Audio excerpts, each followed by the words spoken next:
Nandito naman kami ngayon sa Cota Beach, Bantayan Island. Nag-try kami ng ibang hotel dito sa Bantayan Island. Room tour naman tayo ngayon. Dito sa Cota Beach pa din.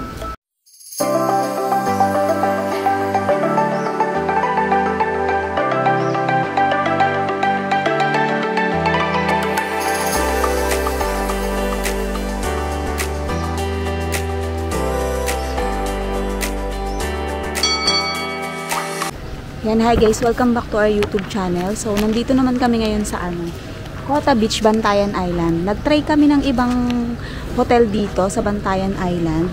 And yung second na hotel namin is tong Cota Beach. So, nandito tayo sa entrance nila. Dito yung reception. And tour tayo.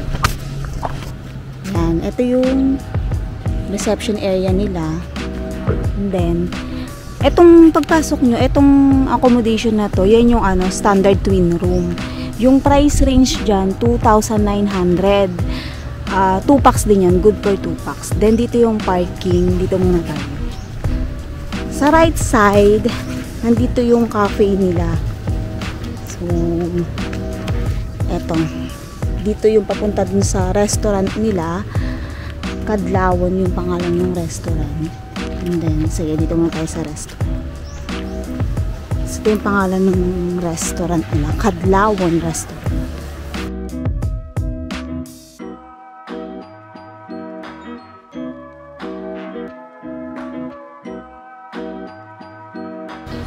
Oh guys, itong mga nasa beachfront na to, itong mga nakikita yung mga villa, ang room rates dyan is 551. Kasi tignan nyo naman.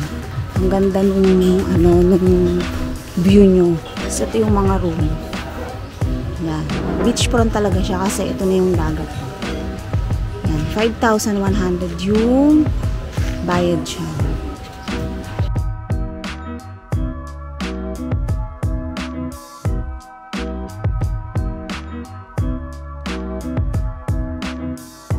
Tapos, humingi pala ako nung nila para masabi ko rin sa inyo yung mga price nila, diba? Tapos, yung second cottage naman, itong nasa second row, yung tayo kanina galing, itong nasa second row naman, yung price naman dyan, 4,600 naman.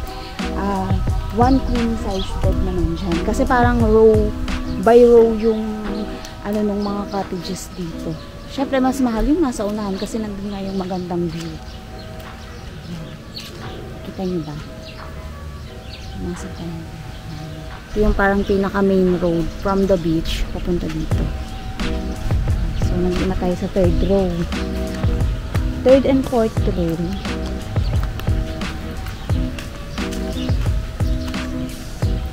So, third and fourth row naman, 3,600 yung price naman nila.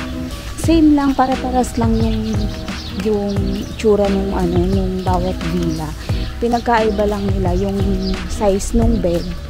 Tsaka syempre yung location nga kasi nga first, second, third, fourth yung rowing nila dito. Ito. Third and fourth row yan din. Rose lang diba? Yan lang yung, ayan din yung villa. Same din yung villa doon. Third and fourth row ito. Ito yung third. And then, tapos, dito naman tayo sa standard double room. So, dito ito yung standard double. Ganyan siya.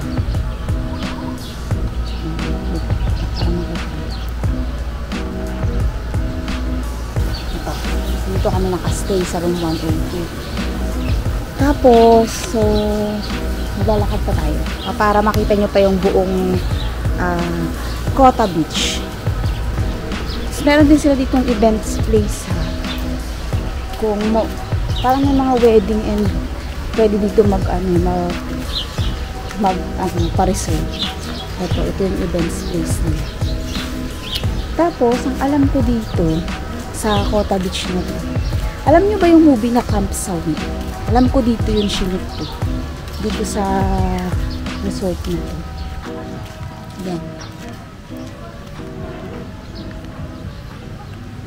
Diba? Ito na yung pinaka beachfront. Tapos yan. Yung pavilion na yan, na dalawang pavilion na yan, exclusive yan para sa mga nakabook dito sa Kota Beach. Kasi pag hapon, medyo dumadami yung tao dito kasi itong Kota Beach, isa sa mga pinapupuntahan ng mga ibang tourist na galing sa iba't ibang hotel. Dito talaga sila nagpupunta. Kaya ito, exclusive siya sa mga naka-stay dito. O, tingnan mo. Diba? Ayan yung room na sinasabi sa inyo, beachfront. 5,400 yung rates dyan. So, yun. Pupunta na tayo dun sa room namin. So, pupunta na tayo dun sa room namin para mag-room tour naman tayo, guys. Oh, guys. Room tour naman tayo ngayon. Dito sa, sa Kota Beach pa din. So, tara. Ito yung labas ng room namin. Yan siya. Yan yung iba. So, dito kami. Itong may ilaw na to. So, let's go. Yan. Room 102 kami. Then, may hagdanan. Yan. Tapos, malawak yung pinaka-veranda niya, guys. So, tingnan nyo naman yung mesa. Ang lapad niya. Tapos, may sampayan. Ito yung mga gamit namin. Hindi pa namin pinapasok. Tapos, may dalawang chairs. And, so, focus na yan. Pag open mo ng door, naku, pumasok yung lamok. Yan, eto na siya, yung pinaka-bed niya. Double bed yan, and parang team kahoy ito. Kasi ano siya, more on bamboo, tapos may mga ratan, tapos pagpasok mo, yan, merong mirror dito. Actually, ito na yon yung buong room. Pagpasok mo ganyan, simple lang siya. And then, ito yung pinaka-window nyo dun sa kanina. Sa una. Ganyan siya. Ayan. Dito, sa left side, meron dang trash can, bio and non-bio. Strict sila dito, guys, pagdating sa mga garbage kasi talagang segregated. Kahit dun sa labas, tsaka dun sa ibang resort na pinagalingan namin, talagang strictly implemented yung trash. Kahit dun sa island, talagang nagbibigay sila ng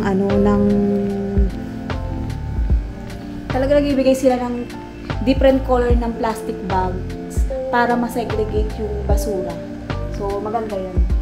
So, meron, provided na din itong bottled water, dalawa, glass, tapos ng toiletries. May alcohol na din, and tissue and wet wipes. Tapos may diffuser sila. And then, ito yung pinakakama ha. Dito, sa left side, tayo dito. Nandito yung parang hangiran. Ayan. Dito ka mag-hanger ng mga clothes nyo. May safe and may umbrella and then shower area. Ito yung shower area nila. May hot and cold na rin siya and provided na rin yung soap and shampoo. And then, paglabas mo naman, ready ko tayo. So, ito yun na. Ito, may table dito and chair. Dito pwedeng ilagay yung mga gamit. And then, punta ulit tayo dito. Ito naman sa right side na door, dito yung toilet. Yan, guys. So, may mirror ulit and then, yan o, team kahoy siya sa home bodies. Then, malinis. O, diba? Malinis at saka ang bango niya. Bago pa tong building na to. That's it. Yun lang. Simple lang siya. May tabo, syempre. And may bidet din naman.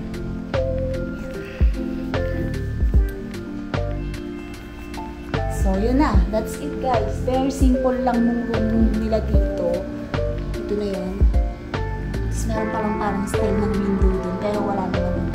Nakuha namin to ng 2,700 per night.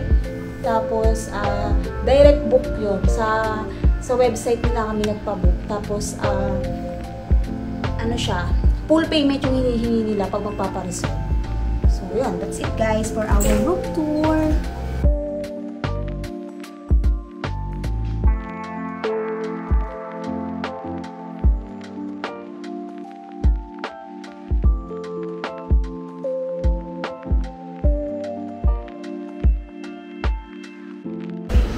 O yan guys, papakita naman namin sa inyo yung breakfast namin. Di ba nga nasabi ko sa inyo, free breakfast dito, doon sa accommodation niya na sa bayad din na 2.7. Ito yung breakfast namin. Pork tocino. Yan siya. And kay Billy corn beef. Tapos may coffee na din siya. Tapos, di ba ito yung restaurant.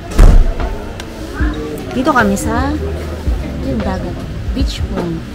Para maganda yung chill-chill lang ka habang nagbe-breakfast. So, yun. Nagbe-breakfast muna kami guys.